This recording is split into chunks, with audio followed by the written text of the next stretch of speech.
Vegetables ഒക്കെ തീർന്നു. നമ്പ്യാരേട്ടനും ശോശാമ്മയെടുത്ത് ഇപ്പൊ ഉറങ്ങിക്കാണില്ല. എങ്ങനെയാ അവരുടെ തോട്ടത്തിൽ പോയി കുറച്ച് വെജിറ്റബിൾസ് കക്കുക? ഒരു കാര്യം ചെയ്യാം, വിനയേട്ടൻ പോയി മുൻവശത്തിരുന്ന് എന്തെങ്കിലുമൊക്കെ സംസാരിക്കണം. ഞാൻ പിന്നെ പക്കം പോയി കേട്ടോളാം. നീ ഒരു നല്ല പെണ്ണല്ലേ. അന്യരുടെ മുതൽ കക്കാൻ നിനക്കൊരു ലജ്ജയുമില്ലേ? ഈ മോഷണത്തിൽ എനിക്ക് എന്തോ വല്ലാത്ത സത്യസന്ധത തോന്നുന്നു. പിന്നെ ഒരു കാര്യം, അവിടെ ചെന്ന് അനാവശ്യമായിട്ട് ഒരു കാര്യം സംസാരിക്കരുത്. നമ്പ്യാരേട്ടനോട് പറയാൻ എനിക്ക് ആകെ ഒരു വിഷയം വിഷയം വിഷയം മാത്രമേ ഉള്ളൂ. ഇങ്ങോട്ടല്ല അങ്ങോട്ട്. നമ്പ്യാരേട്ടാ വാ വിനയാ, എന്തെങ്കിലൊക്കെ എടുത്ത് കഴിക്കേ. വേണ്ട വേണ്ട, സിന്ധു അവിടെ എല്ലാം ഉണ്ടാക്ക, ഞാൻ ഒഴിച്ചു തരാം. സ്കൂളൊക്കെ ഇഷ്ടപ്പെട്ടോ? എങ്ങനെയുണ്ട് തന്റെ ജോലി? നോക്കിക്കോ, 600 കുട്ടികളുള്ള സ്കൂളിൽ എന്റെ കയ്യിൽ വന്നു ചേർന്നത് വെറും 24 കുട്ടികളാണ്. അവരെ ഞാൻ സ്കൂളിന്റെ അഭിമാനങ്ങളാക്കും. അവരാണ് ജീവിതത്തിൽ സമ്പൂർണ്ണ വിജയം വരിക്കാൻ പോകുന്നത്, യഥാർത്ഥ പൗരന്മാരാകാൻ പോകുന്നത്. ആ ക്ലാസ്സില് എനിക്കും ശോശാമയ്ക്കും വന്നിരിക്കാൻ പറ്റോ? ഞങ്ങൾക്കും തന്നിൽ നിന്ന് പലതും പഠിക്കാനുണ്ട്. നമ്പ്യാരേട്ടനൊക്കെ ഇനി എന്തോ പഠിക്കാനാ? എല്ലാം പഠിപ്പിച്ചു തരാൻ ശോശാമ്മച്ചേട്ട തിരിപ്പില്ലേ? എന്തോ ഒരു മുതലാ. കുറച്ച് കടല കൂടെ. പിന്നെ കടല ബെസ്റ്റ് അല്ലേ?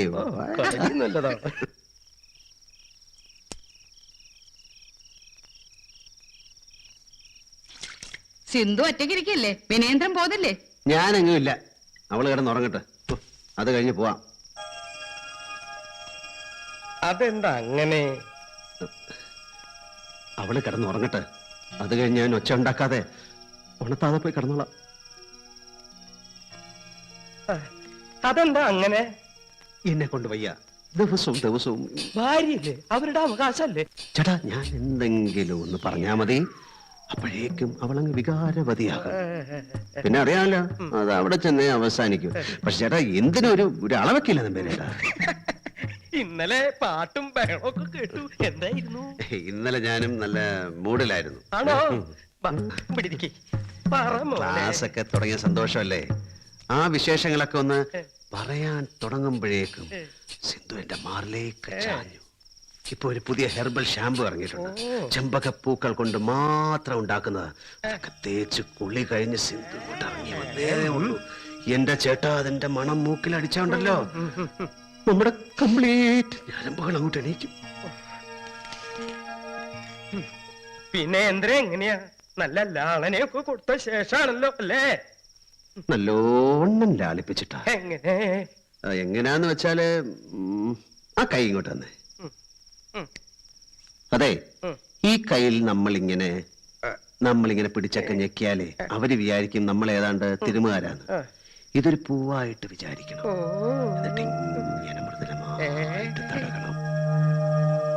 സ്പീഡ് ഒട്ടും കൂട്ടരുത്, ഒരേ താളത്തിൽ. അപ്പൊ സ്നേഹപൂർവം എന്തെങ്കിലുമൊക്കെ പറഞ്ഞുകൊണ്ടിരിക്കണം. ഇങ്ങനെയൊക്കെ ഉണ്ട് ഇതിലല്ലേ? പിന്നെ കൈയൊരു തുടക്കം മാത്രമാണ്, പിന്നെ പല സ്ഥലത്തും പോണം. എവിടെ? മുഖത്ത്, ചുണ്ടത്ത്, ചെവിയില്. സിന്ധുവിന് ഏറ്റവും ഇഷ്ടമുള്ള സ്ഥലം എന്താ? ഇവിടെ ഇവിടെ ഇവിടെ ഇവിടെ കഴുത്തിന്റെ അവിടെ. ഈ സമയത്ത് പുരുഷന് 4 കൈകൾ ഉണ്ടായിരുന്നെങ്കിൽ അവരാഗ്രഹിച്ചു പോകും. ഞാനിപ്പൊ ആഗ്രഹിച്ചുള്ളൂ ഇങ്ങനെ. വിനയേന്ദ്ര കൊള്ളാം, വിടണ്ട, ഇങ്ങനെ തന്നെ മുമ്പോട്ട് പോട്ടെ. പിന്നൊന്നുമില്ല, സിന്ധു അറിയിക്കണോ? അയ്യോ, ഞാൻ പോണു. എവിടെ ഉറങ്ങാൻ? മണി 9:30 ആയുള്ളൂ. വിനയേന്ദ്ര, ഇങ്ങനെയുള്ള വിഷയങ്ങളിൽ മടി കാണിക്കരുത്. ഈ പ്രായം കഴിഞ്ഞ പിന്നെ ഒന്നും നടക്കില്ല. അബദ്ധം അബദ്ധം അബദ്ധം നമ്പ്യാരേട്ടാ, ഇതിന് പ്രായമൊന്നുമില്ല, മനസ്സാണ്. മനസ്സാഗ്രഹിക്കുന്ന പോലെ കാര്യങ്ങൾ നടക്കും. പ്രായമാകുമ്പോ വെറുതെ ഓരോന്ന് സങ്കല്പിച്ചുണ്ടാക്കുന്നതല്ലേ. എപ്പോഴും ഒരു 25കാരനാണെന്നുള്ള ചിന്ത മനസ്സിൽ വേണം. പ്രായത്തിന്റെ കാര്യം ഇവിടെ, അല്ലാതെ നമ്പ്യാരേട്ടന് വേറെ കുഴപ്പമൊന്നുമില്ലല്ലോ. പക്ഷെ പഴയ പോലെ പിക്കപ്പ് കാണില്ല. ചുമ്മാ തോന്നലാണ്. ഇങ്ങനെയുള്ള കാര്യമൊന്നും മനസ്സിലോട്ട് കേട്ടരുത്. ശോശാമ്മ ചേച്ചിക്ക് എപ്പോഴും 22 വയസ്സ്. ചെമ്പകപ്പൂവിന്റെ ഹെർബൽ ഷാമ്പു വേണോ? ഇന്നിപ്പോ രാത്രിയിൽ കുളിക്കാൻ പറഞ്ഞ അവള് കുളിക്കോ? നാളെ മതി. എന്നാ വിനയേന്ദ്ര ഒരു കാര്യം, വീട്ടിലേക്ക് ചെല്ലേ. സിന്ധു ഉറങ്ങി കാണും. ചെല്ലേ ചെല്ലേ.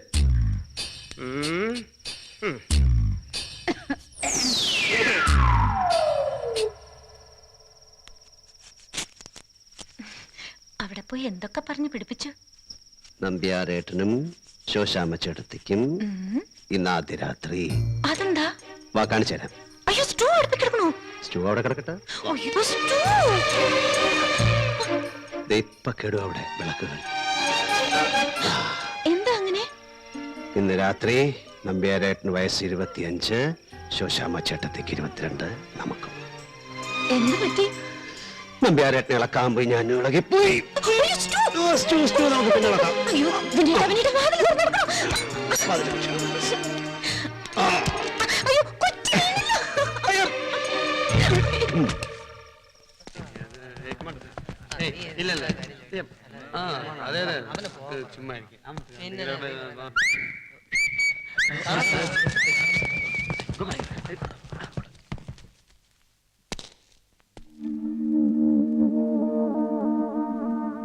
Get in.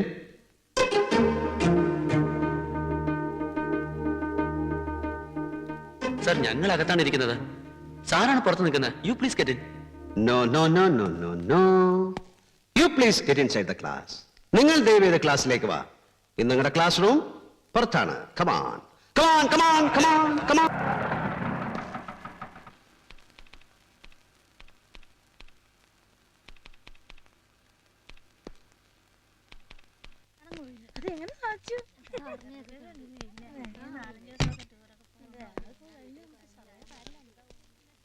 നാളെ 4 മണിക്കകം ചെയർമാൻ എത്തേണ്ട ഡീറ്റെയിൽസുകളാ. ആരും കൃത്യമായിട്ട് ഒന്നും ചെയ്യുന്നില്ല, ഒരു ഉത്തരവാദിത്വം ഇല്ല. പിന്നെ സിന്ധു കോപ്പറേറ്റീവും കിക്കും ആയതുകൊണ്ട് കാര്യങ്ങൾ നടന്നു പോകുന്നു. Please don't think otherwise. Sindhu സർവേക്ക് പോകുന്ന ടീമിൽ നിന്നും സിന്ധുവിനെ ഞാൻ ഒഴിവാക്കി തരാം. എന്തിനാ വെറുതെ 4-5 ദിവസം ഓരോ ഡിസ്ട്രിക്ട് കയറി ഇറങ്ങി നടക്കുന്നേ? ഇങ്ങൊന്നേ, സിന്ധു ഇത് പ്രിപ്പയർ ചെയ്ത് കഴിഞ്ഞിട്ട് നിങ്ങൾ പോയാൽ മതി. B here. ശരി സാർ. ആ, തീരുമ്പോ ക്യാബിലേക്ക് കൊണ്ടുവന്നോളൂ. കറക്ഷൻ ഉണ്ടെങ്കിൽ അപ്പോ പറയാം.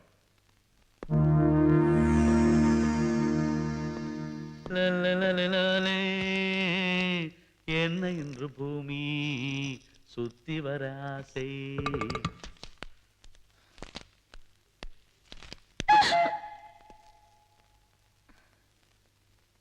ഞാൻ കൊണ്ടുപോയി കൊടുക്കാം. വേണ്ട, ഞാൻ കൊടുത്തോളാം. എനിക്കൊരു ചാൻസാ, വല്ലപ്പോഴല്ലേ ഇങ്ങനെ ഒരു ചാൻസ് കിട്ടൂ. വിനയേട്ടാ, ഇതിനകത്ത് വിനയേട്ടന് കാര്യമില്ല. പറയണ കേക്ക്.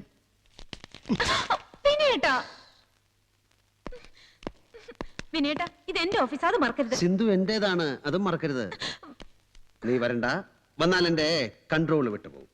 ഒറ്റയ്ക്കാവുമ്പോ ഞാനൊരു തമാശ ആക്കി എടുത്തോളാം. മുത്തന്തരാശൈ.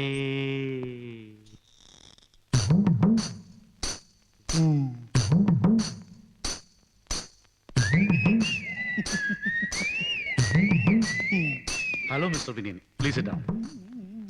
സിന്ധുവിന്റെ ജോലി ഇപ്പൊ തീരും. ഓഹോ, കഴിഞ്ഞോ? നാളെ ചെയർമാൻ എത്തിക്കാനുള്ളതാണ്.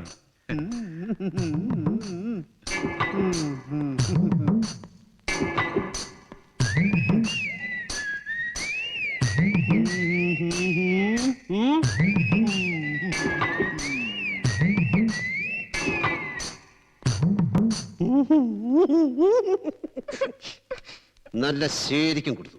വാ.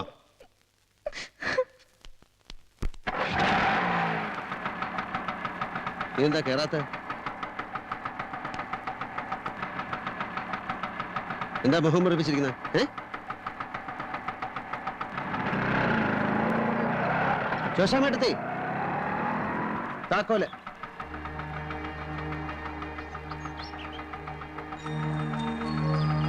എന്താ വിനയ? ഇങ്ങോട്ടിട്ടെ. വിനയ എന്താ? സിന്ധു, ഒന്നുകൂടി വേഗം വന്നേ. അവിടെ വിനീനെ സിന്ധു കൂടെ എന്തോ വഴക്ക്. അങ്ങോട്ട് ഇത് എവിടെ പോന്നു? ഞാൻ ഈ ഡ്രസ് ഒന്ന് ചേഞ്ച് ചെയ്യട്ടെ. വേഗം വാ. നീ എന്താ ഈ വീർപ്പിച്ച് കെട്ടി നടക്കണേ? വിനേട്ടൻ എന്തിന്റെ കാര്യമായിരുന്നു? വിനേട്ടന്റെ കാര്യം നോക്കിയപ്പോ എനിക്ക് നിന്റെ കാര്യം കൂടെ നോക്കണം. എന്റെ കാര്യം നോക്കാൻ എനിക്കറിയാം. നാളെ ഓഫീസിൽ പോകുമ്പോ എല്ലാരും എന്ത് വിചാരിക്കും? മുഖത്ത് നോക്കി പറയാൻ ധൈര്യം ഇല്ലാത്തോണ്ട് ഭർത്താവിനും കൂടി വന്നു. അല്ലെങ്കിൽ മുഖത്ത് നോക്കി പറയാൻ എന്തൊരു ധൈര്യം. എനിക്ക് ധൈര്യമൊക്കെ ഉണ്ട്. എന്റെ മുണ്ട് ഇവിടെ. വിനേട്ടൻ വെറുതെ ഒച്ച ഒന്നും എടുക്കണ്ട. വിനേട്ടൻ ചെയ്ത് തെറ്റ് തന്നെ. ഞാൻ എന്ത് ചെയ്തു? എന്തിനാ ഫയൽ വാങ്ങി അയാളുടെ മുമ്പിൽ പോയത്? നിന്നെ ഒന്ന് വളയ്ക്കുന്നതിന്റെ ഭാഗമായിട്ട് അയാൾ നിന്നെ അധിക നേരം പിടിച്ചിരുത്തി ജോലി അയച്ച ഒരു ശൃംഗാര ശ്രമം നടത്താൻ തുനിഞ്ഞിട്ട് ഞാൻ നോക്കിക്കോളാം എന്ന് പറയുന്നല്ലാതെ ഒരു കാര്യം നോക്കാൻ നിനക്ക് അറിഞ്ഞൂടാ. അതിനുള്ള കരുത്തുമില്ല, തന്റെ ഇടവുമില്ല. പറയേണ്ട സമയത്ത് പറയേണ്ടതുപോലെ പറയാൻ പഠിക്കണം. അത് നിനക്കറിയില്ല. അതുകൊണ്ട് ഞാൻ ഇടപെട്ടു. ഒരു അക്ഷരം പോലും സംസാരിക്കാതെ കാര്യം സാധിച്ചെടുത്തു. വേണ്ട, എനിക്കൊന്നും കേൾക്കണ്ട. എനിക്കൊന്നും കേൾക്കണ്ട.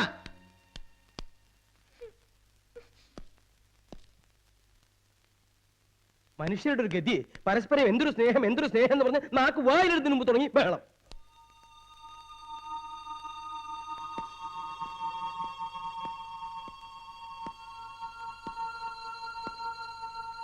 എനിക്ക് കൂടണം. എനിക്ക് എന്നാ കൂട്. എന്തിനാ ഇങ്ങനെയൊക്കെ എങ്ങനെ വഴക്കിടുന്നേ? കൂടാൻ. എന്തിനു പിണങ്ങിയ?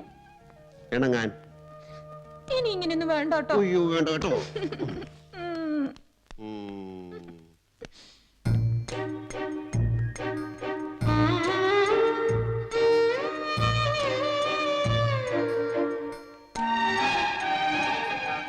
സിന്ധു, എന്നെ അത്രയ്ക്ക് സ്നേഹമാണോ?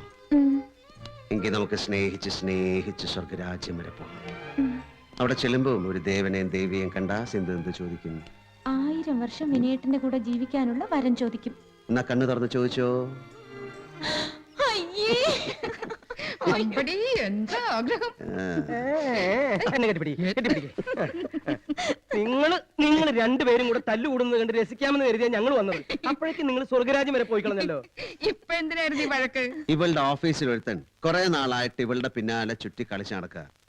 ഞാൻ അയാളെ പോയി ഒന്ന് കണ്ടു. അതിനുണ്ടാക്കിയ ബഹള. ഉള്ളതാണോ ഈ കേക്കണേ? അതേ പേരേട്ടാ. എന്താ അയാളുടെ പേര്? എന്താ അയാളുടെ പേരെന്ന്? ശോശാമി ഇവര് പറയില്ല. നമുക്ക് ചെല്ലാം. അയ്യോ വേണ്ട നമ്പേരേട്ടാ, എന്തെങ്കിലും ഉണ്ടെങ്കിൽ ഞാൻ പറയില്ലേ. ഇപ്പൊ അങ്ങ് വിട്ടേരെ. ഇപ്പൊ ഞാൻ വിട്ടിരിക്കണു. പക്ഷെ അവൻ എന്തെങ്കിലും എന്റെ കൈ കിട്ടും. മിസ്റ്റർ വിനയേന്ദ്രൻ, ഞാനും ശോശാമിയും കൂടി സ്വർഗരാജ്യം വരെ ഒന്ന് പോയിട്ട് വരട്ടെ. നമുക്കൊന്ന് സ്വർഗരാജ്യം വരെ പോയാലോ? അതിപ്പോ അവര് പോയിരിക്കില്ലേ?